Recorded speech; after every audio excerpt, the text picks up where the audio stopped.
But I want us to move on to the next story, which is on page 4 of the Standard, why C+ may not be direct varsity ticket. And last year, 2018, yes, there are more than 90,000 students that are eligible for university selection because they scored a C+ and above. But now we are seeing that the government is considering options because they feel that 90,000 might be too expensive for them.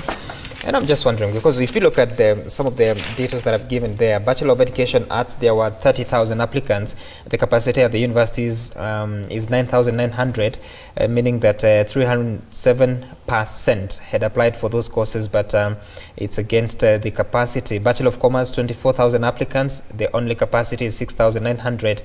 That is, applicants are 3 times the available capacity. For pharmacy, a Bachelor of Pharmacy, 11,400, but the capacity is just 275. So you go down until Bachelor of Medicine, you have 2,400 applicants, but the capacity is only 496.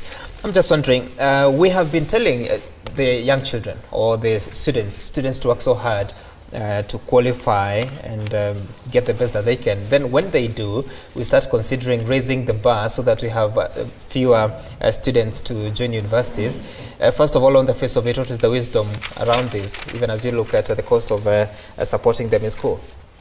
Yeah, before I move to that, Sam, I think I just want to ask my brother, Senator Cherargei, to tell me how far my motion on corruption has gone, because I was the first to present a motion on corruption. It is under his purview.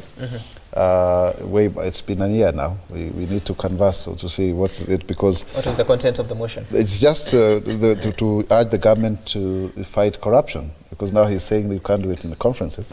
But at least I presented it on the floor of the House. It was very popular and he actually supported it. But it would be good to see also what, he was supposed to meet multi-agency. I am yet to receive a report. So, Mr. Cherargei, who is the Senator and Chair of Justice and Legal Affairs and Human Rights, I'm sure you will say something about that. But let me come to the issue of C+.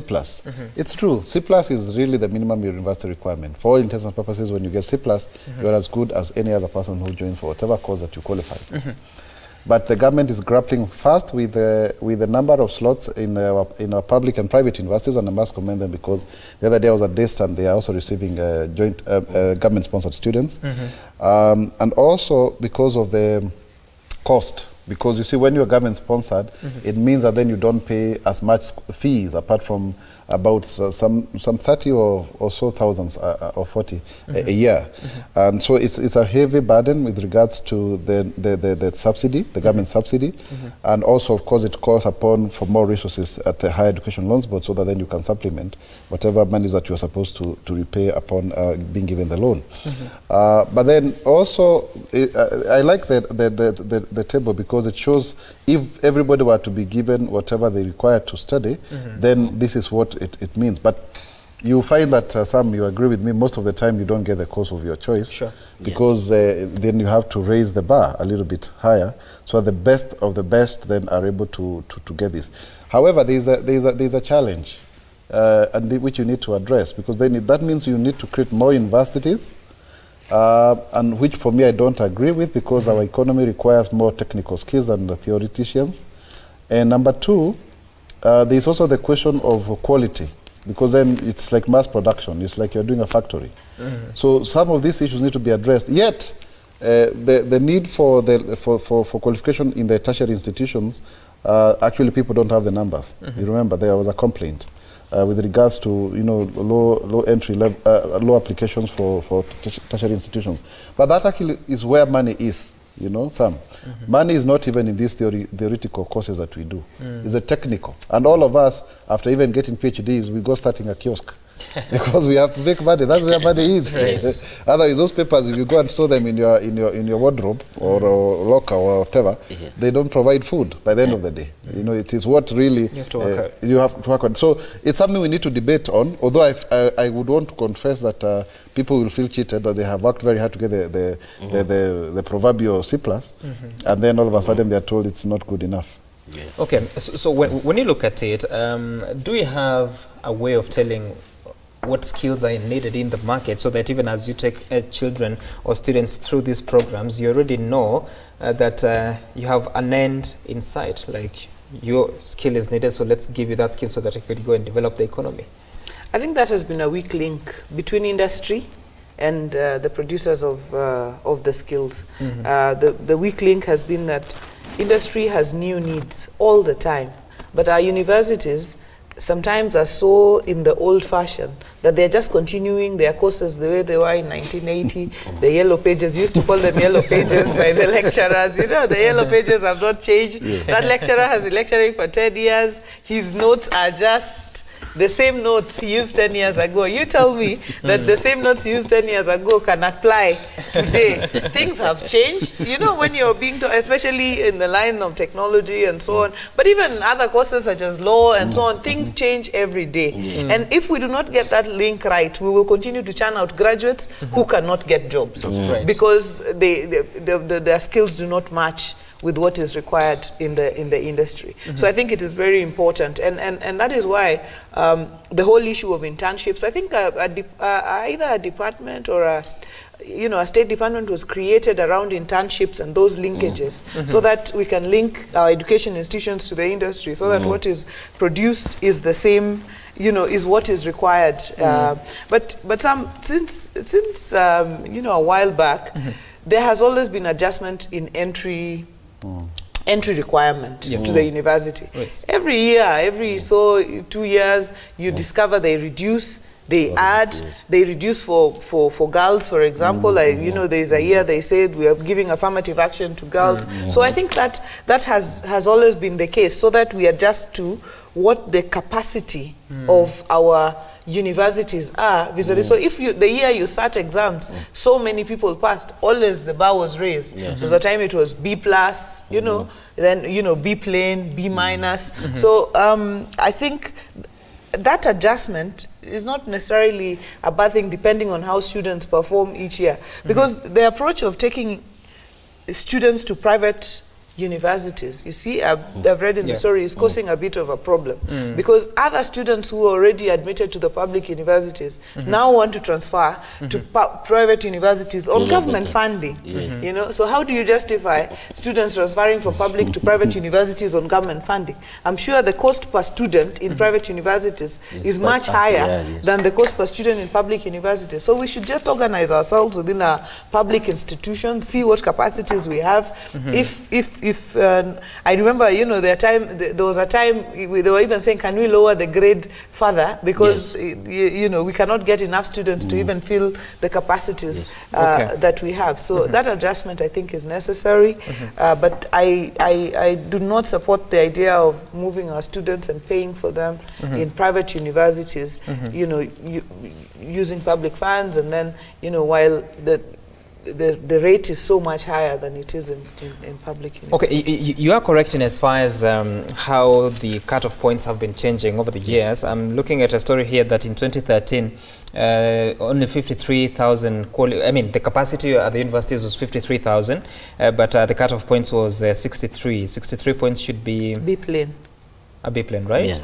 Yes, a B-plane, but now it's changed because eventually we had a fewer students scoring a B-plane and above. So when 70,000 scored a C+ and above, then it was clear that they were going to join the university. So still on the question of industry needs versus what the universities are training, do you think there's anything we can do policy-wise to ensure that we do not continue to churn out graduates who come out here struggling to get job opportunities? There's nothing they can do in terms of entrepreneurial skills. Thank you. There is a question that my colleague, Senator Dr. Maura, asked about the review of legislative and policy frameworks on corruption. I want to assure him my committee is on top of things. We have met with multi-agency on the fight against corruption that was formed by a president, chaired by AG Kiara Kariuki, and I want to assure him it is on tail end, and we will take a very radical proposals on how to fight corruption in this country.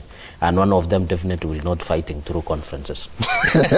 Secondly, I want to... But maybe you can tell us some of the secrets that you're going to unveil. No, you know, it is the position of the committee. So as a chair, I would not be fair. I would also do the same. No, I'm asking for your thoughts, because already you have seen the president appointing new people at the DCI, DPP, EACC, but we are still not sure we are there yet. What is this? But we of course, it is good to have conversation about it, but we need, of course, it is only one thing. It is the resource. We need to resource. We need the bribery acts. Also, we need to ensure we do some legislative amendments. It's good that Mheshimiwa Wanga is in the National Assembly and also will consolidate our thinking in terms of ensuring that we review legislative and policy framework to assist the DCI and DPP and EACC to fight efficiently and effectively corruption in this country.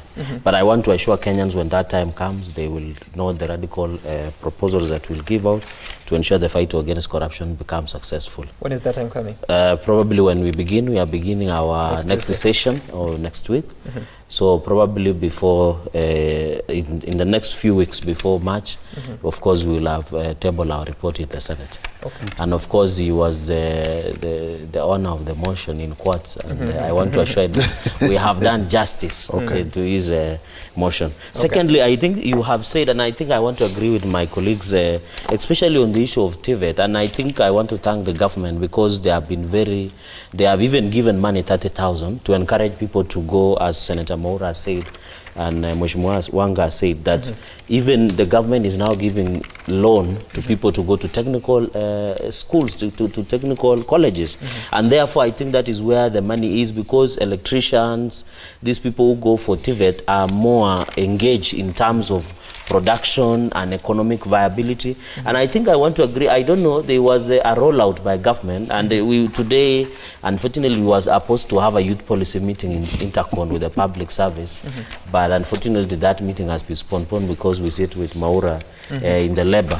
Because the youth policy, we would have been very keen to look at the maybe NEA and the youth policy in terms of the internship that Mheshimiwa Wanga said, that they should be linkage. Now that the county governments must be brought on board, the national governments must be brought on board, so that we look at in terms of internship, and also we link even with the private sector. Because when we had a meeting in November, the Senate and I think the National Assembly did that with the Kenya Private Sector Alliance. These are some of the linkages that we need to link with the demands, that economic demands in the market, through KEPSA, through the national government, through the county government, in terms of what we are training our young people in the universities and in colleges. And I think I want to agree with you, we must, because some of the things that universities still do were only relevant in the 1960s, but you find in the new decade, where it is information age, where digital, the growth of there is ever-changing dynamic issues of technology and everything, the lecturers still use a archaic way of teaching in those days. So you find a lecturer who taught somebody 20 years. When is the last time you're in a lecture hall? Of course, a few years ago, unlike some of my colleagues, it's only a few years. It's not a decade.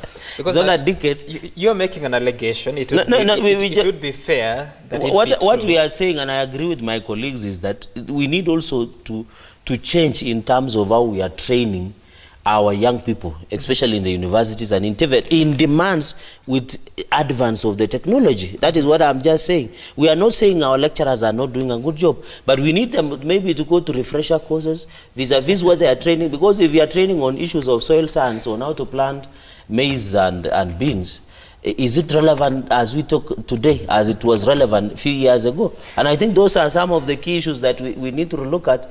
And I want to agree that all of us, even if you have law, you have PhD in education and everything, and then finally there is a problem we have in this country.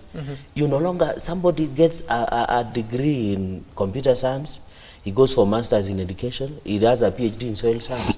who that person is.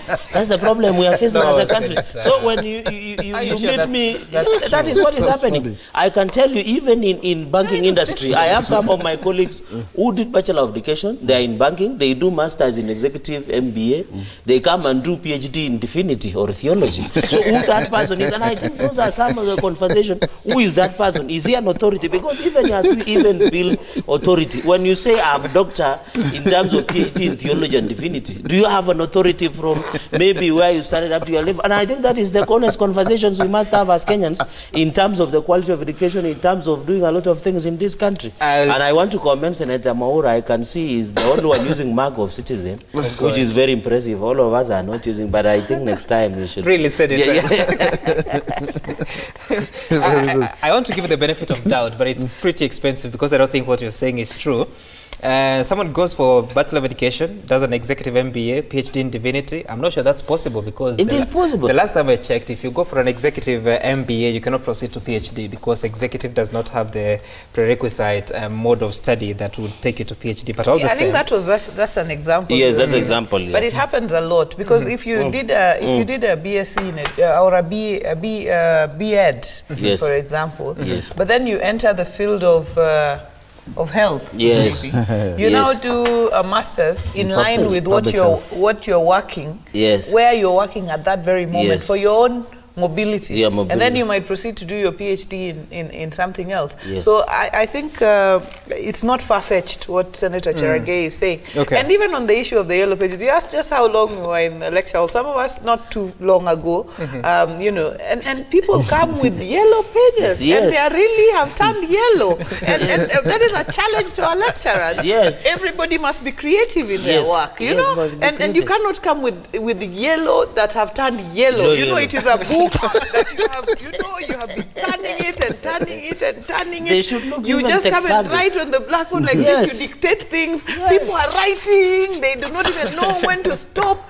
This is what is happening in our universities. We must call it out. Not to say everybody. Okay. Some are doing a good job. At least you can see him is tech savvy. He has all the technological gadgets here. So our lecturers should look the same also. I don't know which universities you went to, but I think some. Gladys and I went to Kenyatta University. Yes. And Senator Cherargei went to Moi University. And sometimes when we're in the Senate, Kipchumba Murkomen keeps on teasing this young man that he was his lecturer. Oh, yeah, he was. I don't know how true that is. But that means that he's the youngest here and he's the one who has just come out of lecture. But it's actually true, our lecturers are not very innovative, and we are not really bashing them just for the sake of it. Yes. Okay. They actually teach with yellow notes. And I remember one day when I was in a lecture hall, as a first year or I think a second year, and then somebody was teaching us about USSR as a country, you know? And then I was wondering, really? USSR? I thought it collapsed in 1990 or so. So this lecture, and you know, let me tell you something, and we are not bashing professors. If you try to tell them anything, they know everything. Yes. But there are some, our professors are some of them, sorry, and please I stand guided, they are some of the most ignorant people when it comes to general world overview. They are very averse to this new technology, internet, whatever.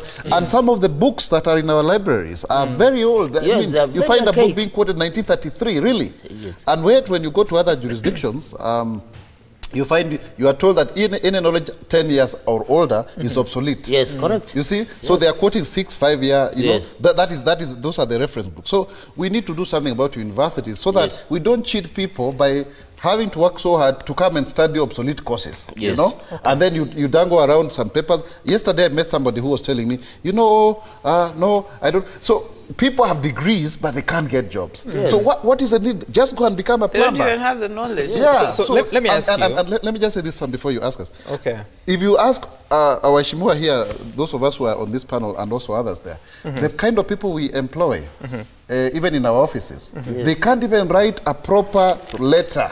Correct. You know, you've been seeing some letter circulating on social media. I hope it's not propaganda. But honestly, when you read, they can't just, you have to keep on. So you wonder, who are these people who have told them? And when you even look at some of even their master's thesis, the kind of diction, it's really, really, really, really wanting. So we need to do something about our education so that we don't churn out people who are rote learners.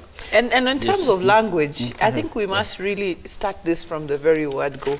Because language people learn at the very beginning. Yes. That the language you learn there is what you grow up with. And what Senator Mwaura is saying, oh, I didn't know you were a doctor. Yes. So I just Senator Dr. Mwaura. So, but anyway, I think he got an honorary degree. He must have gotten an honorary degree. My sister, I have 7 academic papers. I know. Yes. Let me tell you. Did you do a PhD I have or you got 7 an honorary? academic papers. That's fine. Let us not discuss that's fine. Just tell us your PhD. Let us not discuss my qualifications. I can tell you. Mwaura got a honorary degree and we like it. I have undergraduate. I have a doctorate. Yes. I have 3 diplomas. Wait, don't go that direction. Okay. I'm a very learned person. But what's your PhD on? I want, if you want me to give you all my qualifications, I can give you. So No, it's okay. That. I was just saying, nice note for somebody who I have a worked in bachelor's, KU. 2 masters, 3 diplomas, and a doctorate. Yes, look at Yes. that. All right, well done. Well done. Yes. Few learned Kenyans. So Why are you putting me on the spot? Sure. I was just Go loading ahead, you go for ahead. a job well done. Yes. But what I wanted to say is, I think this discussion, okay, well, I commented on the issue of language and the fact that you learn it from a very early stage. So we must make sure our students, especially schools in the rural areas, are putting languages as a serious study there, so that we can have better communicators coming up. Because if you cannot communicate, it takes away your confidence, and that alone can lose make you lose a job. But you know, you challenged us that when were we last in a lecture hall, and I want to propose something. Maybe you should invite one of these days, maybe not on this show, but you have many shows where you invite university students so that they can discuss with you whether they think what they are learning actually is relevant to what is in the market. I think that is a discussion that as a country we need to have and just agree that we are going in the right direction. Right. And before we move out of this topic, there is the new curriculum that we're implementing. We're now in the 2nd month, and it's sort of the name is a competency-based curriculum, and it intends to impart certain skills to the young ones as they progress upwards. Do you think that this resolve all the concerns that we're expressing here, especially with the universities? I think the intention, I think there is a lot of confusion, because initially the Ministry of Education said they would roll out immediately. After some time they delayed, and then the publishers and education stakeholders complained that there were so many even grammatical errors in that curriculum. Then there was an issue where parents had already purchased learning materials. Then the ministry was rolling back. You know, the ministry is so confused on that aspect, so that even as parents, we're no longer sure what the ministry is rolling out. But I think the intention, you know, you look at the spirit, you look at the, you know, in law there is what we call the intention and the spirit. So the intention of the ministry and even the government is very good. Because when you take a case about competent-based curriculum, is where now we are looking at the demands or the needs of the economy and also the society, so that we train our children in school based on that. And therefore, I want to agree that I know they have requested, and the president is so keen. Personally, the president is so keen on this issue of rolling out the new curriculum. And I hope when the new curriculum comes into place, it will remain focused. But if this thing was to be implemented, I wish the Ministry of Education, the agencies like TSC, they should agree what they want to do so that they can be effectively. Because now, even this rolling of the new curriculum is also faced with challenges, because now there is issue of delocalization, there is issues of important stakeholders like teachers that are not agreeing. And I think when it comes to some of these, the ministry should agree what do they want to do first. Do they want to do delocalization? Do they want to agree with issues that teachers are facing, or they want to roll out the curriculum, or they want to consult the stakeholders that play critical, like parents and other educational stakeholders. And I think if that curriculum would be rolled to the final tail end, and it is benefit to us as parents and the learners and the economy, then we are looking into the bright future in terms of quality of education in this country. Okay, all right. Based on what you know about the new curriculum, do you think that eventually, ultimately, after we have got gone through the entire cycle will have better products in the market that will not have been subject to such certain challenges that like what you're talking about here? I definitely think it will be better. My own daughter was on that curriculum last year when she was in class 3. And she herself really liked it because it was practical based, it was competency based, it was all rounded. You know, the homework of children just sitting on the table and doing like pages and pages of homework, of theory, was not really the case. They had a lot of practical work to accompany the theory. So I think it was, it's definitely a good, a better system in my view, but I think the implementation must be managed well, because now when my daughter went to class 4, she went back to the old system. Now you're wondering, now what happened? Even her, she was asking, now what happened to the one that I said? And I'm told now she has to just continue on the old system to the end, because now she's going to class 4 and the implementation right now is just class 1 to class 3, and the people who are in class 3 now are the ones who will continue into. So I think the ministry has to continue to see that the country is moving forward together as far as the CBC is concerned, because I think some people are left behind. And the other challenge is, you know, NEC actually examines at was checking at every stage. So the ability of NEC to also check all schools at all classes, that is also, I think it might be too stretched out. The signals of, you know, some confusion is also not good, doesn't build confidence. You know, let's proceed, let us not proceed. I think that we should not go back there. You know, we should, now that we're already rolling class 1 to 3, let's continue. Let's continue, let's see what the challenges are, and let's continue fixing them. But let us not leave some schools behind, especially the schools in the rural areas. Let us not just move with a few, you know, town schools and keep going and leave people behind, because otherwise we will not have a country that's moving forward in the same direction. All right, Senator Moro, finally on that. I think Gladys has really spoken like a mother, and that's very good. She's a mother. As a mother. Let me speak as a young father. I think it's important to have a course that would make people to grow, to become more useful to the economy, and I think that is all that it's all about. But then I don't know whether, you know, there has been challenges, and the double speak on the part of Ambassador Amina Mohammed. We will never have schools, you know, having the same amount of resources, but at least it's good to have a proper policy. You know what I mean? Like this direction. So I really would want to ask that if this is a curriculum that can help our students, really it goes a long way. But there are also issues of funding that I need to talk about that are affecting special schools. Special schools are not receiving their money. In fact, most of them are grinding to a halt, some, to the point that there's 57,000 the government is supposed to pay is not being remitted in good time. And I have received a lot of complaints about them, and I think I am really calling upon the Ministry of Education to take up this matter, because we can't have a situation where government is sponsoring students but not remitting money. Then parents are told to pay 12,000 shillings for primary school because they are boarding, and then that's no money is not enough, because that's the only amount that the schools are receiving. So really, and also the issue of equipment. If you look at a gadget that is used by the blind students to type, like your pen, my pen, and others, the issue is that it costs about 40,000 shillings. There's a new technology that Google has come up with, because the other one was 10 kilograms. Just allow me to explain. 10 kilograms.